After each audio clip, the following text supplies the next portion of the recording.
C'est l'heure du journal sur le Balkan News. Madame, Messieurs, bonjour et bienvenue à suivre cette grande livraison d'actualités dont voici les principaux titres. Les violents affrontements ont éclaté ce dimanche 11 janvier 2026 à Kazinga, dans les territoires de Massissi au Nord Kivu. Les combattants de l'AFC 123 et le Wazalendo se sont opposés dès l'aube, plongeant à la localité dans une grave insécurité. Des tirs d'armes lourdes et légères ont été entendus pendant plusieurs heures selon des sources coutumières locales. Toujours dans ce journal, l'armée congolaise affirme avoir mis en échec une attaque de la coalition AFC 123 ce dimanche 11 janvier 2026 dans le village de Nyambuguma en territoire des Fizi dans la province du Sud Kivu. Selon les forces armées de la République démocratique du Congo, l'offensive visait une zone stratégique et impliquait des combattants du 123 et du groupe Twigwaneho. Ce sera ça l'essentiel de ce journal. Ces titres et tant d'autres seront développés sous P. Madame, Messieurs, installez-vous confortablement et bienvenue à suivre les détails y afférents.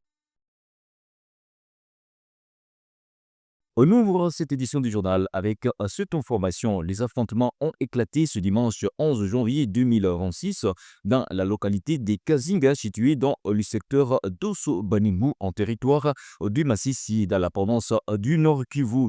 Les combats ont opposé les combattants de l'AFC 123 au Wazalendo, plongeant une nouvelle fois cette zone dans une situation de forte insécurité. Détail. Selon des sources coutumières locales, les Wazalendo ont lancé une attaque contre les positions occupées par les combattants de l'AFC 123 tôt dans la matinée aux alentours des 6 heures. Dès les premières heures du jour, des violentes détonations ont été entendues, mêlant tirs d'armes lourdes et légères. Ces échanges nourris ont sémé la panique parmi les habitants des villages environnants, dont certains ont fui vers des zones jugées plus sûres.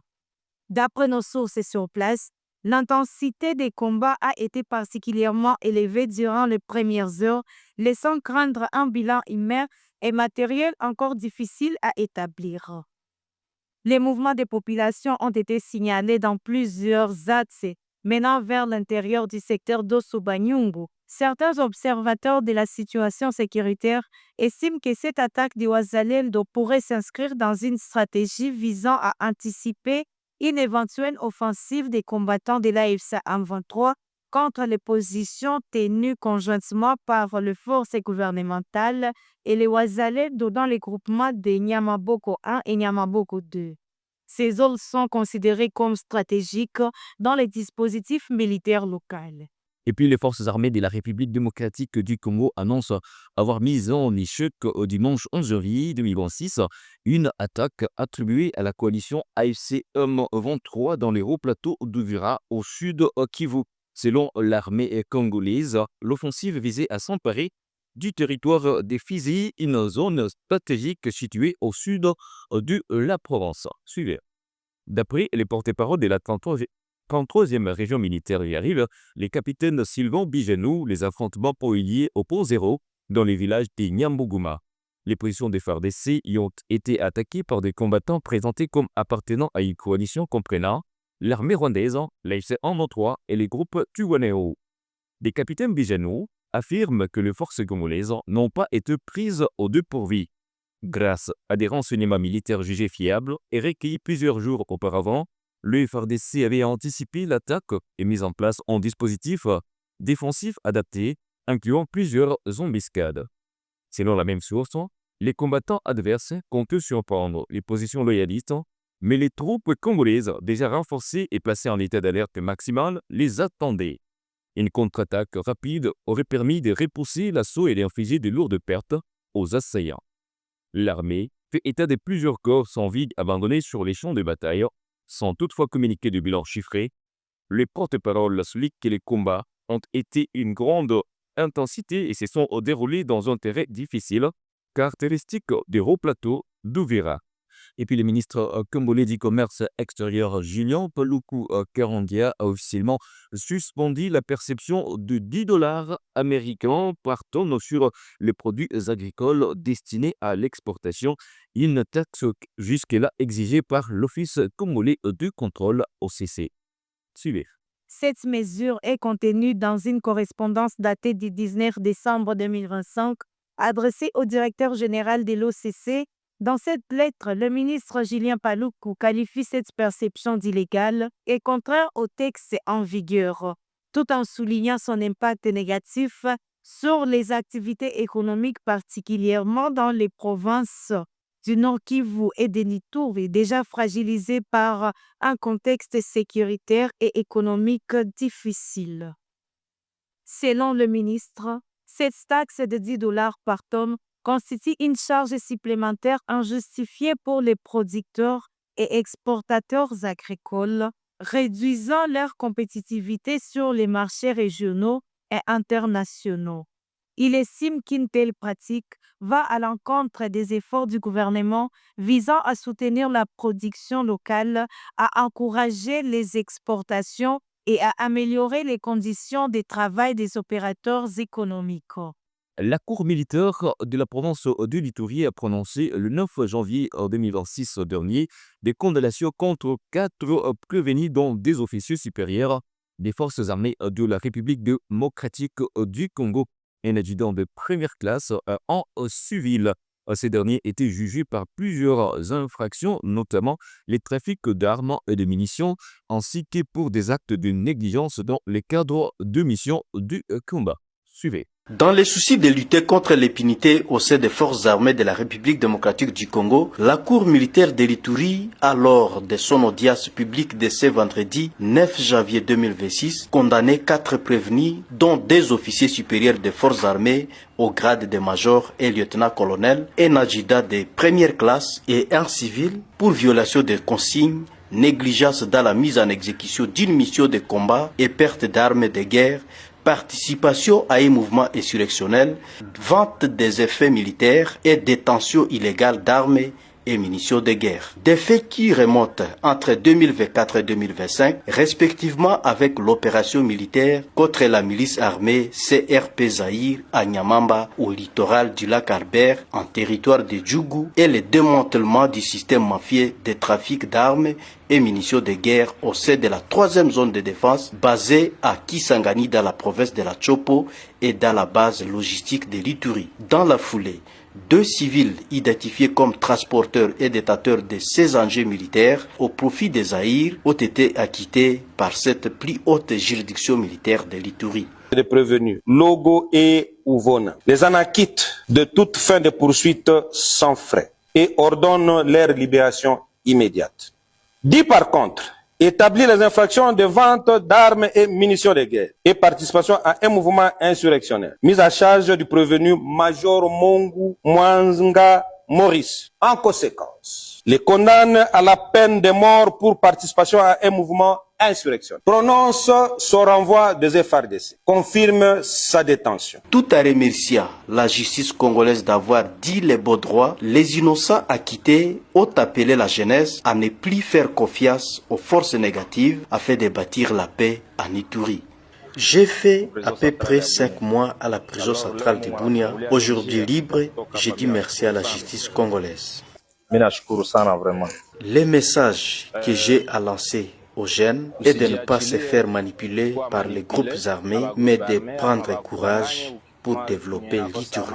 Notons que, sous l'administration militaire de l'Ituri, la justice et l'armée ont contribué efficacement à la restauration de l'autorité de l'État et à l'accalmie sécuritaire qui s'observe sur l'Assemblée de la province en mettant hors d'état de nuire les fauteurs de troubles. Le vœu du magistrat suprême de la République, Félix Antoine Tshisekedi Tshilombo, incarné en Ituri par le lieutenant-général Luboya Kashamajoni, commandant des opérations et gouverneur militaire.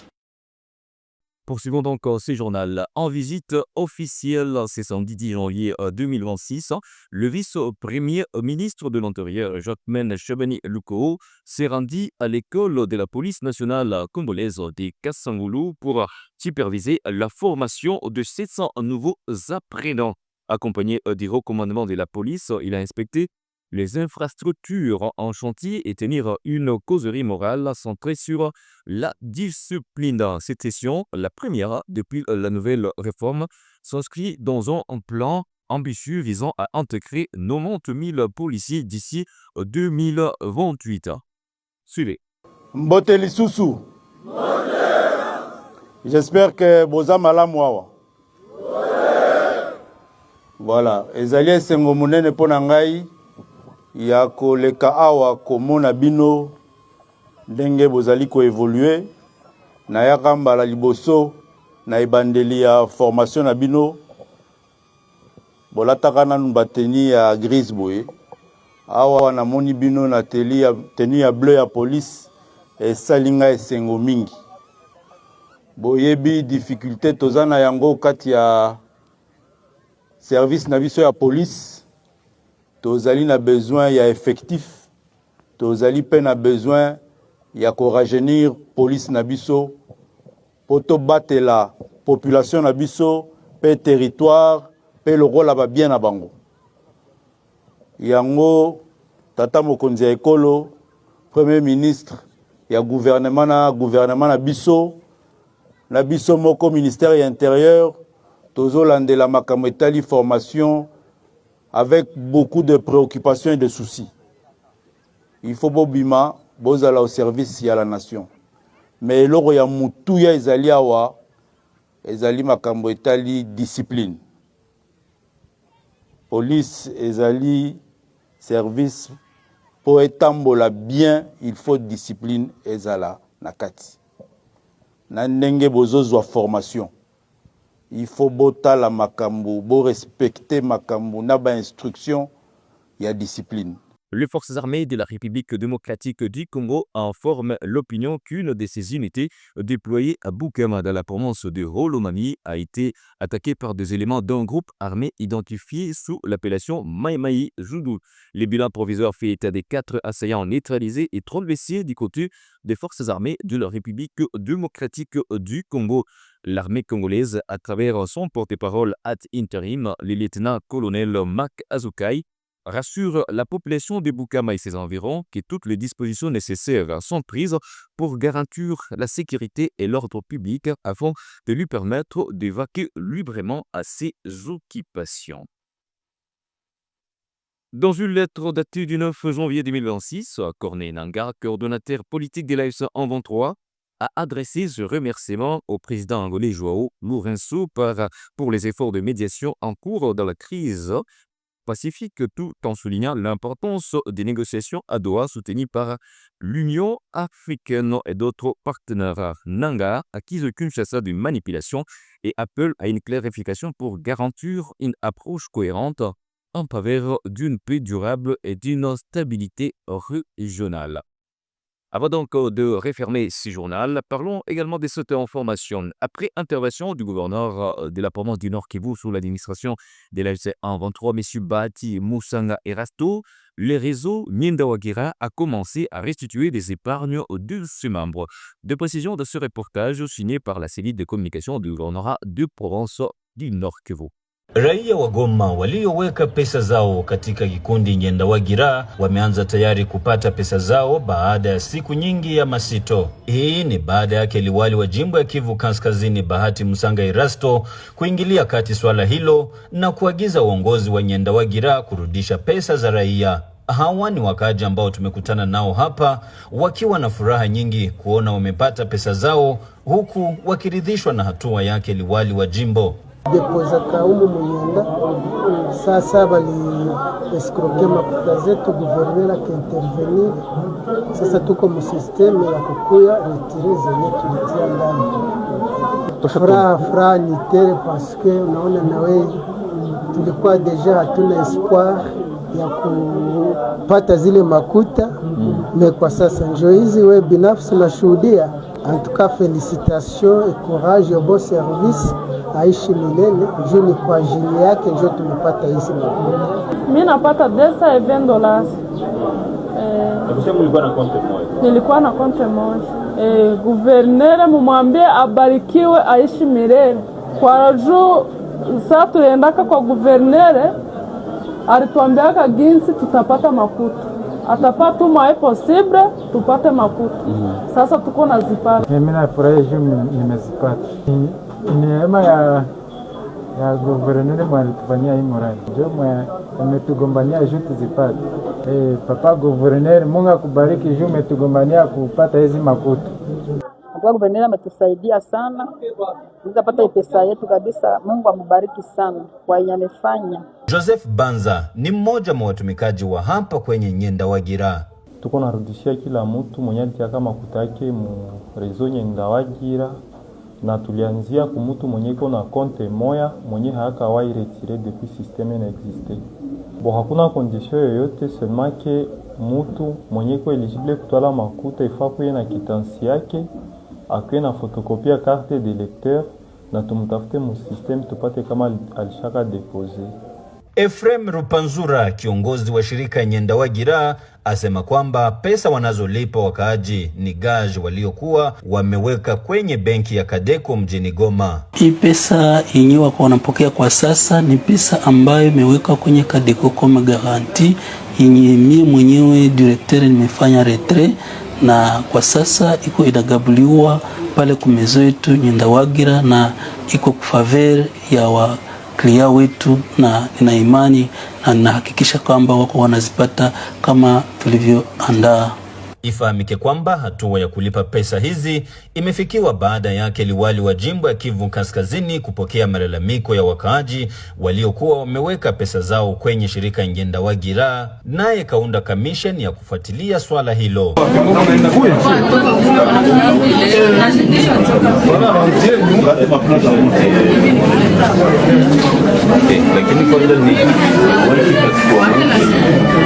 Voilà, c'est avec cet élément que nous jetons l'encre à cette grande production du journal sur les Volcan News. Madame, messieurs, c'était un grand plaisir de vous servir.